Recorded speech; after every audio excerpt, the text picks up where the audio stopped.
안녕하십니까. 오랜만에 이슈이스타 7월 13일 소식 전해드립니다. 제가 운영하는 또 다른 채널 K나우 미디어에서 일주일에 3번 정도 뉴스를 업로드하고 있으니까 그 채널도 관심 가져주시고요. 구독과 좋아요 부탁드리면서 오늘 출발하도록 하겠습니다. 첫 번째 소식은 미국의 내로남불 아이콘. 내가 하면 로맨스, 남이 하면 불륜. 내가 형수랑 사귀면 로맨스라고 생각하는 썩은 손가락 헌터 바이든 관련 소식입니다. 하도 까여가지고 이제 가루가 될 만도 한데 아직도 깔 게 너무도 많이 남은 인간입니다.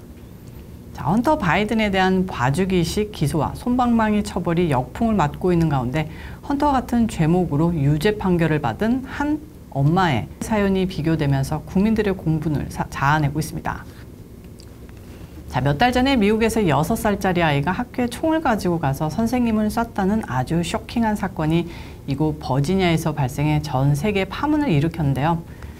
뉴포뉴스 리치넥 초등학교에서 백인 교사 에비게이즈 웨르너에게 총격을 가한 꼬마아이는 전학을 가게 되고 총을 맞은 교사는 교육청을 상대로 거액의 소송을 제기했고요.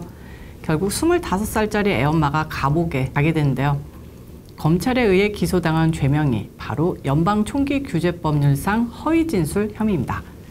문제의 애엄마 데자 테일러는 마약 전과가 있습니다. 쉽게 말해서 공인된 약쟁이인데 이를 숨기고 총기를 구입했던 겁니다. 이에 대해서 테일러는 총기는 합법적으로 구매를 했고 총을 제대로 된 총기 금고는 아니고 옷장에 자물쇠통을 채워서 애들 못 만지게 제대로 보관했다, 이렇게 검찰 측에 주장을 했었는데요. 지난 6월 12일 합법적으로 산 건 아닙니다. 약쟁이인 거 숨기고 샀고요. 그러니까 한번 봐주세요 하고 꼬리를 내리면서 이 혐의에 대해서 유죄를 인정했습니다. 애엄마는 이 혐의 이외에 제대로 관리를 못했다는 아동 방임죄로 별도로 수사를 받고 있는데요. 일단 총기 불법 구매 혐의로 최대 징역 2년형을 받게 됐습니다. 아동 방임죄까지 유죄 판결을 받으면 6년에서 8년까지 징역을 받을 수 있는데요. 생명 소중한 어머님 제대로 갱생하길 바랍니다. 6살부터 총 쏘는 맛을 맛보면서 선생님 손과 가슴에 구멍을 뚫어버린 꼬마의 인생이 어떻게 흘러갈지는 그냥 일단 관심을 끄고요. 우리가 할 얘기는 여기부터인데 저런 판결이 나오자 데자 테일러의 변호사가 왜 이러니 하고 나선 겁니다. 제임스 앨런슨 변호사는 테일러가 유죄를 인정했음에도 최고 2년의 징역형을 처해질 것인데 반해 헌터 바이든은 코카인 중독자이며 거짓말로 총기를 구입했음에도 혐의를 벗었다. 이것은 매우 불공정한 처사라고 밝혔습니다. 특히 아주 직설적으로 내 의뢰인은 대통령 아들이 아니기에 이 같은 불평등이 발생한 것이라고 말했는데요. 불법으로 총을 산 것도 모자라서 6살짜리 아들내미가 그 총을 들고 학교에 가서 선생을 쏘게 한 콩가루 중에 대단한 콩가루 인생을 산 사람이지만 헌터 바이든과 분명히 다른 처분을 받은 것은 사실입니다. 자, 이 총기 사건에 대해서 조금 더 부연 설명을 드리자면요. 총격을 가한 이 아이는 올해 초인 1월 3일 학교에서 돌아와서 선생님이 내 말을 들으려고 하지 않는다고 속상해했고 다음날 4일 정학을 당했다고 합니다. 애엄마 데자 테일러는 아들이 선생한테 발언했는데 쌀쌀맞게 제자리로 되돌려버렸다. 그리고 아이가 실수로 교사의 손을 건드려 핸드폰이 바닥에 떨어졌는데 학교에서 정학을 먹였다고 설명했습니다. 그리고 정학이 끝난 1월 6일 학교에 총을 갖고 가 선생님을 쏜 겁니다. 이건 그냥 아기가 총을 자랑하려고 학교에 갔다가 장난 반 호기심 반으로 누구에게 총을 쏜 게 아니라 그냥 6살짜리가 선생님을 죽이겠다고 총을 쏜 건데요. 세상 참 말세라는 생각이 듭니다. 이 아이는 범행 후 노폭에 위치한 더 킹스 도어티 어린이병원에 입원해 정신과 치료를 받았다가 3개월 만에 퇴원해 엄마와 살고 있는데요. 제가 보기엔 커가지고 뭔가 큰 거 터뜨릴 위인이 아닐까 싶습니다. 유치원에 다니면서도 자기 선생님 목을 조르는 등 위험 행동을 했다고 하는데요. 엄마는 약쟁이고 아빠는 누군지 궁금하시다고요.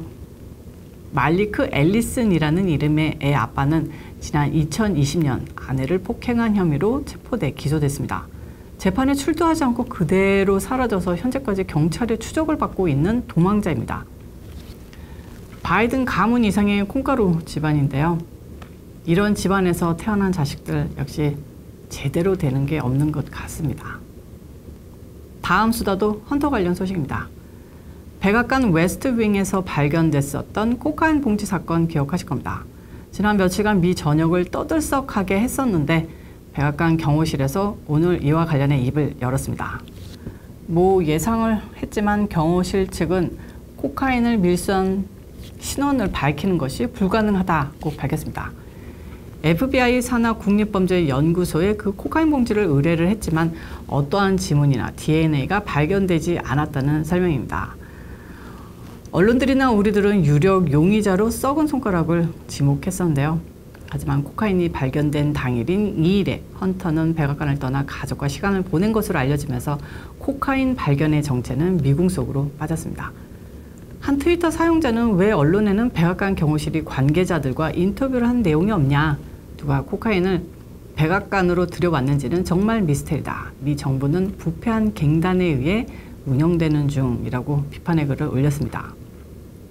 팀 버쳇 테네시 하우니어는 이 같은 결정에 조사가 완전히 실패했다고 비판했는데요. 왜 안 그렇겠습니까?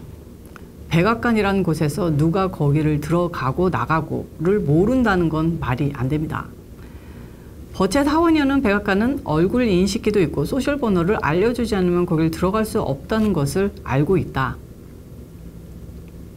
주말 방문자가 500여 명인데 그들이 확인이 안 된다는 것은 말이 안 된다, 거짓이다 라고 강조했습니다. 네이시 메이사 하우니언도 바이든이나 그의 가족, 백악관에서 이상한 일이 벌어질 때마다 아무도 답을 찾지 못한다고 비꼬았는데요.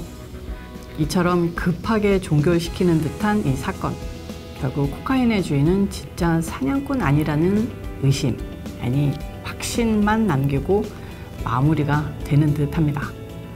오늘 이슈이스타는 여기까지고요. 시청해주셔서 감사합니다. 저는 다음 영상에서 찾아오도록 하고 여러분들 가시기 전에 좋아요 꼭 눌러주시고요. 무더위 건강 잘 챙기시길 바랍니다. 안녕히 계세요.